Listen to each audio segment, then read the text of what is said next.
You think this hand or this hand? We are living in a post-2020 world now. No question, it was one for the history books. The pandemic had a massive impact on nearly every portion of our lives, including and especially for us church media folk, the prevalence of digital ministry. Whether they liked it or not, nearly every church in the world had to develop a digital ministry strategy overnight out of necessity. What I'm not so sure about is if that global, instantaneous, forced adoption of digital ministry is actually a net positive for digital ministry as a whole. Now, post-pandemic, I've personally seen that most churches fall into one of two camps. Camp number one, the second a church was allowed to have services back in their building again, they cut their live stream and any attempt at digital ministry cold turkey, which, pro tip, maybe don't do that. The second camp has churches returning to largely what they used to do, albeit now there's a camera in the back of the room, which is, great, fine. See, I'm not so sure this whole debacle was a net positive for digital ministry because I don't think most churches actually built a digital ministry. I think they made a digital service, which is an important part of a digital ministry, sure, maybe, but I think that most of us can agree that just absorbing a church service, whether that's digital or physical, is not necessarily the end-all be-all of what a church can provide. If we actually want to build healthy, thriving, growing churches and Christian communities online, we have to be willing to do more than dip our toes in. We have to figure out how to translate fellowship and discipleship and evangelism into purely online spaces. Today, I want to talk about the evangelism portion of that puzzle. Now, I work full-time at a church running a media marketing department. I work with a lot of other churches who have media teams. I work with a lot of people who are the entire media team at their churches, who are the real rock stars, by the way. If you are on a media team, or if you are a media team at a church, I want you to do a little thought experiment with me. Think of all the work that you do at your church on a weekly basis. What percentage of that work is primarily for people who don't already attend your church? How much energy are we putting in as media and marketing and creative people into reaching the lost? I would venture to guess that a small minority of your time is focused outside your walls. Do you ever think about why that is? Have you ever noticed that? We spend a lot of time making sermon slides, assembling lyrics, prettying up Bible verses for social media, and advertising our events. Any pastor in Camp 2 from earlier will tell you about the outreach potential of the internet and online spaces, yet when it comes down to it, our efforts aren't generally evangelistic by design.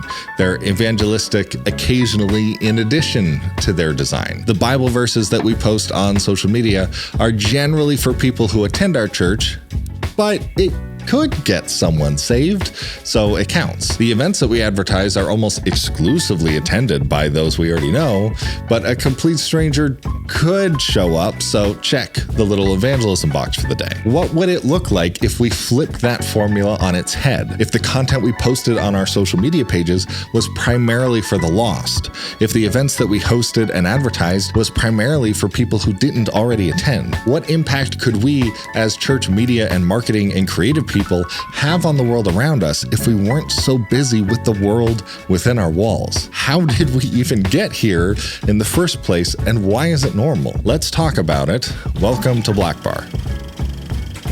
Hi, I'm Caleb. I run a ministry called Blackbar that teaches churches and Christian ministries how to use the internet and media and marketing and tech to reach the world around them. Before we talk about how to get out of the situation I just described, I think it's important that we talk about how we got here. And generally speaking, I can think of three major factors. First, unlike radio and television, which Christians pretty much quickly jumped on for use in ministry and evangelism, in the early 2000s, the internet was, reluctantly adopted after pastors got being tired of being told that if they don't exist online, they don't exist at all. The job of maintaining the church's MySpace or Facebook page was usually delegated to either the youngest person on staff with a basic understanding of PowerPoint, a bright young volunteer with a handful of dreams that have yet to be crushed, or a poor church admin that still, to this day, calls it the Facebook. To no fault of their own, these wonderful people needed inspiration, and where was the first place they most often looked? The churches and ministries that they were already well aware of. your Hillsongs and Osteens and Elevations of the world. These ministries and others already had developed followings online and IRL, and it made sense to adapt their strategies for our own churches. Here's the problem. The primary audience for the content being posted on the walls of those pages was their international Christian audiences, not the local communities around them. This isn't a dig on them necessarily. That's who they were trying to reach. The problem is that local churches adopted that social media strategy without realizing that the intended audience and engagement for those posts was wildly different than that of their own churches. Fast forward today and scroll through any somewhat charismatic church's social media, website, or event advertisements. The imagery you're going to see and the language you're going to read are generally not as effective as an open door to the unchurched. You'll see a bunch of hands raised in the air, maybe a bunch of people praying at the altar, perhaps a suspiciously diverse small group. You'll hear language like connect and grow and serve and go and fellowship and discipleship, and what we've created is not an image intended to be welcoming, understandable, approachable, and open to unchurched in our communities, but a visual language intended to communicate what kind of church we are to people who are already familiar with the language. Think of it like this. Our church websites are probably better at scalping members of other churches than members of our communities. IMO, that's a problem. Number 2, the dreaded feedback loop. You post a picture on Instagram of your church's service.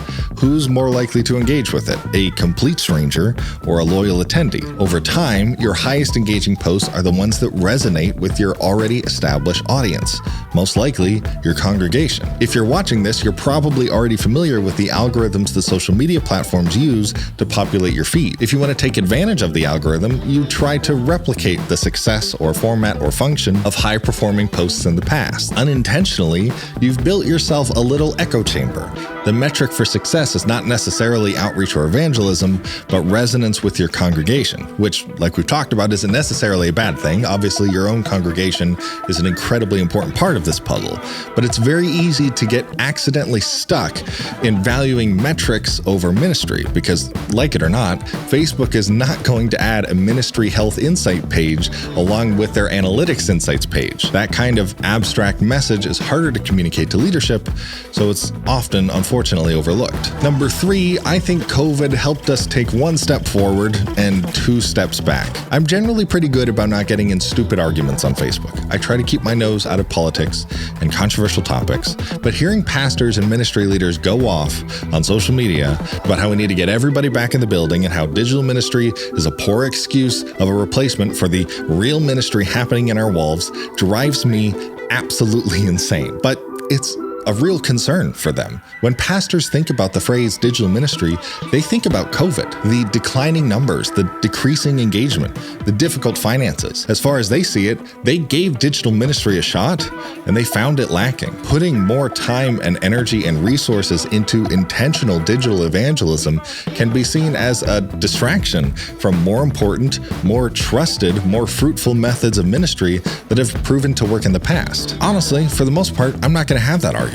I don't think that every church needs a full-fledged digital evangelism strategy as a core segment of their ministry. Every shepherd is called to his flock, his pen. What I'm worried about is the sheep that won't touch a pen with a 10-foot pole. I fundamentally believe that there are going to be people that can only be reached online, either because of health restrictions, scheduling issues, social anxieties, neurodivergencies, whatever. What kind of messages does it send to them when we tell them that in order to get the real ministry, they have to show up in the building? Not a message that I'm interested in having. The way that I see it, digital ministry can and must become a self-sustaining, growing, all-encompassing ministry tool if we're going to properly serve the people outside of our sanctuaries on Sunday morning. So what do we do about all of this? We've talked about the problems, our issues with inspiration, feedback loops, and metrics over ministry mindsets. How do we get out of this? We focus on solving each issue individually. Chapter 2,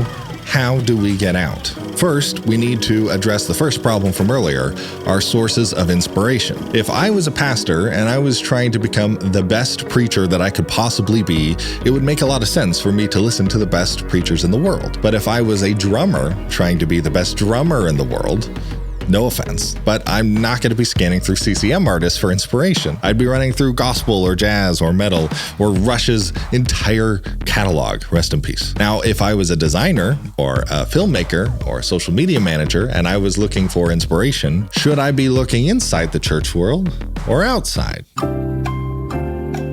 Okay, it's not that hard of a question. Churches, generally, are infamously behind the curve on all things social media, marketing, and creative. Even the largest, most influential churches in the world still find themselves 3 to 4 steps behind the real movers and shakers in culture. I'm not saying that you need to give up your daily 4-hour Bethel Jam sessions, but we need to take notes from what's working outside of the church world. Live streamers on Twitch are pulling numbers and engagement that are dwarfing the largest churches in the country. What are they doing? How can we learn from that? How can we learn from the virality of memes and trends on TikTok, where the hottest stuff on the platform is old news overnight? What lessons are there to learn from social media platforms like Discord that are intentionally built to develop and foster communities online instead of elevating creators and influencers? Any missionary will tell you that it's important to spend time to learn and understand the culture you're trying to reach. The online world is nothing different. Generally speaking, the church has existed on these platforms,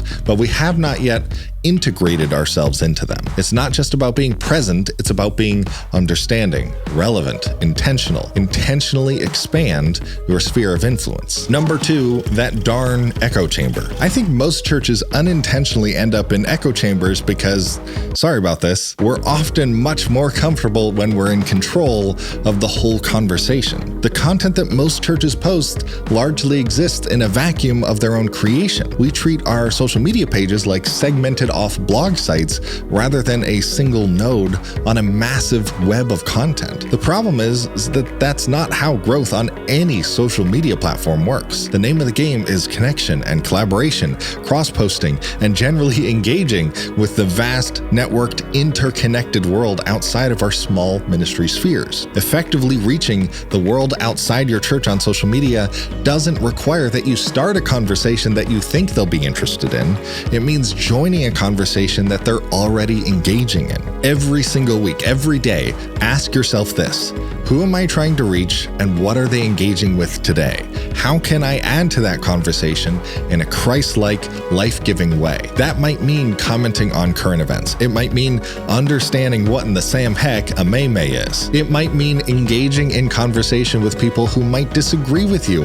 And I know that's super scary and risky, but what if the church used its platform as an example of how to have a respectful, positive, healthy conversation instead of having Billy Joe on Parler be the voice of the global church for another decade? Please. Okay, moving on.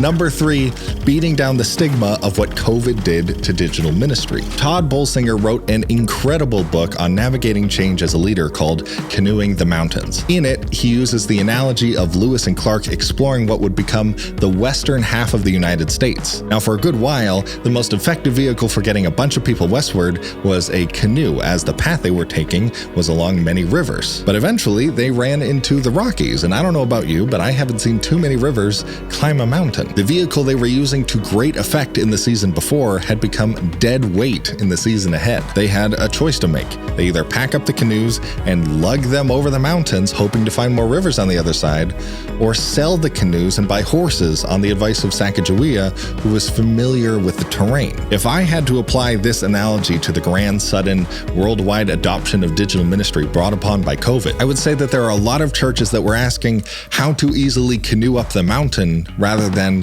what's the best way across. Like I said before, I don't think that most churches have actively pursued a holistic, engaging online ministry. I think we've built online services because we know how to do services. We're good at making service orders and picking 3 to 4 songs and making sermon slides and altar calls. We're good at greeting people at the door and making announcements on the way out. We've been doing it for hundreds, if not thousands of years. It's comfortable, it's safe, it's familiar, together, but I don't think it's the best vehicle for the Rockies, and I think we can all feel it. Even John MacArthur, who built a massive worldwide following as a televangelist, has drawn the line at a slightly smaller screen. If we're going to build growing, life-giving online ministries, we have to be willing to experiment with more than camera placement and shorter service times. I know that not every church needs a full-fledged online ministry. The old regular Baptist church near where my parents live, that's their actual name, doesn't need a freaking TikTok. But I know the kinds of people that are watching this right now are the kinds of people that we need thinking and experimenting and failing and talking about how to do this well. In America, pre-COVID, the average American spent over 6 hours a day online. We as a church have to figure out how to make a dent in that space, and what we've been doing is not going to work. So, let's say that you manage to talk to your team and your leadership, and you carve out some time and space to actively think about how to do digital ministry and evangelism online. Where the heck are you supposed to start? Honestly, I imagine a lot of churches are going to have a lot of different answers to this question. Like we all know, there hasn't been an effective formula written yet, but we as Blackbar have been thinking about this question a lot since the start of the pandemic and even before, and I'd like to share some starting points that I think can help you get started dreaming. Chapter 3, where do we go from here? Number 1, digitize the vision. You're probably all familiar with what I would call a sermon snippet, a quick little 60-second clip of your pastor's sermon from the past week that you post on social media with a link to the full sermon to hear more. Maybe even you get faster and just post a single quote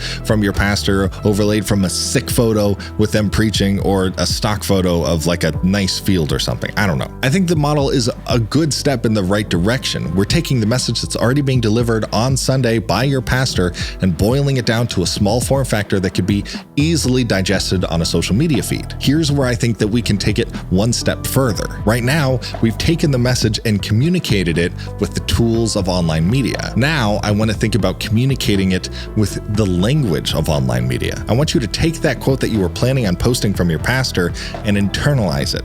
Understand what it was trying to say. What is a way that you can communicate that same thing, but in a language that is familiar and clear to online audiences? Can you use a meme to quickly explain the main point of the message in a funny way? Can you share a photo and a story of a real-life example that goes along with one of the main points? It's about changing our mindset from how can I get the sermon and put it online to how can I take this message and communicate it to an online audience that may not speak the language of Sunday morning sermon. Don't just use the tools, use their language. Number 2, get specific. As a global church, we are generally familiar with the fact that different people resonate with the gospel in different ways. That's why we have kids ministries and youth ministries and adult ministries and men's and women's and seniors ministries and anything else. Breaking off our audience into smaller chunks allows us to communicate the gospel in a way that is going to be more effective for an audience in a similar age group or stage of life. To use marketing language, we're transitioning from mass marketing to targeted marketing. The smaller your niche, the better you can craft your message for that niche,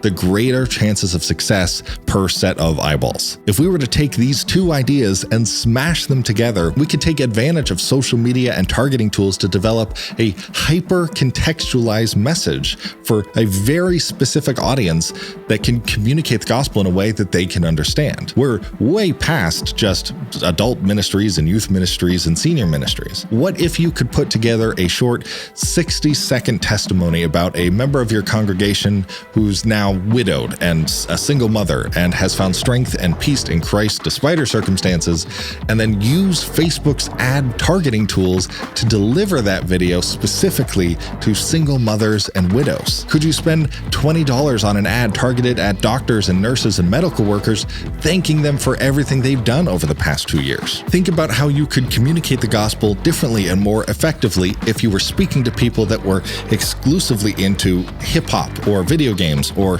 people who are away from their hometown, or who are grandparents or left-handed truckers. If marketing has taught me anything, it's that targeted messages will always be more effective than mass marketing. Find an audience, target it down, and give them the gospel in a way that makes sense to them. Missionaries usually have to travel across the world to find groups of people, but the internet is bringing people from across the world together because because of common interests, life stages, professions, nearly anything. Let's take advantage of that tool, of that resource, and find a way to use it effectively. Number 3, build and foster digital missionaries. If you were around last year, you probably heard us talk about the idea of a digital missionary, someone who is actively looking to reach the world around them online. This is an individual who has realized that their neighbor includes their Instagram followers and their Facebook friends, as well as the people around them IRL. As churches, we generally know that the best, most effective forms of evangelism are person-to-person,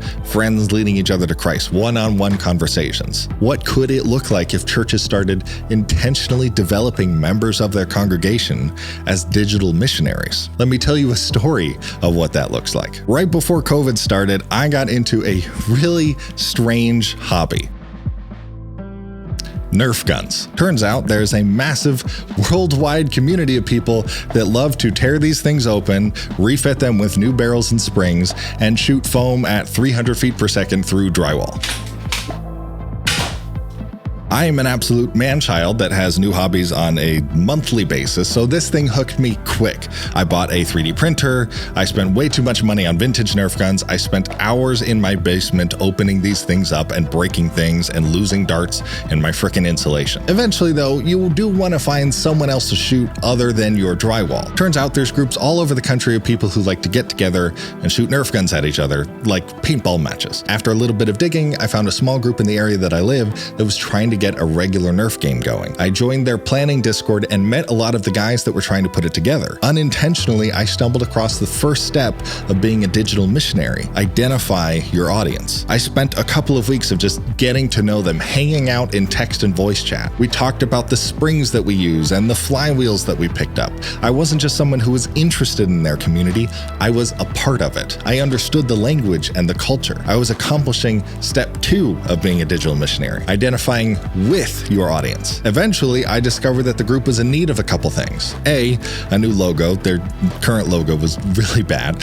And B, a place to actually have their games. Now, I just happen to be a graphic designer of 15 years of experience and the media director at a church with a massive recreational facility. I had done step 3. I identified what my audience needed. I spent a few days and pulled a couple strings, and I designed them a new logo and managed to reserve the recreational facility for a game in a few weeks' time. The group was ecstatic. The needs I meant weren't necessarily spiritual in any way, but they were things that were important to them. They made me a chair on their Nerf board thing. They started asking questions about the facility. They realized it was a church. They started asking questions about church. Will I be allowed to come if I wear ripped jeans and a leather jacket? I haven't been baptized. Will they still let me in? Are we allowed to swear? All of a sudden, these doors started to open to have micro conversations about Christianity and church and the gospel. I managed to find a group of individuals as an individual that my church couldn't have reached in the same way if they tried to as an organization. I, as an individual, was able to be in that group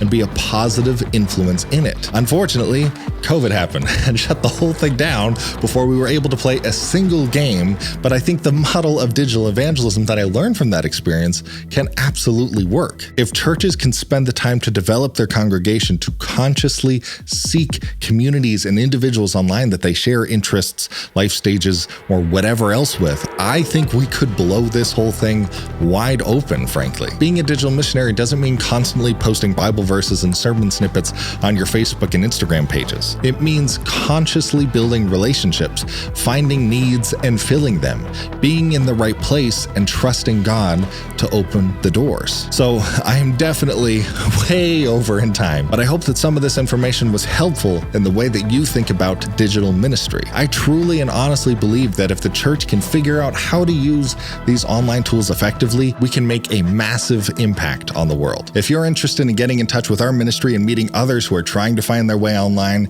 join our Discord at discord.blk.bar. We'll see you there.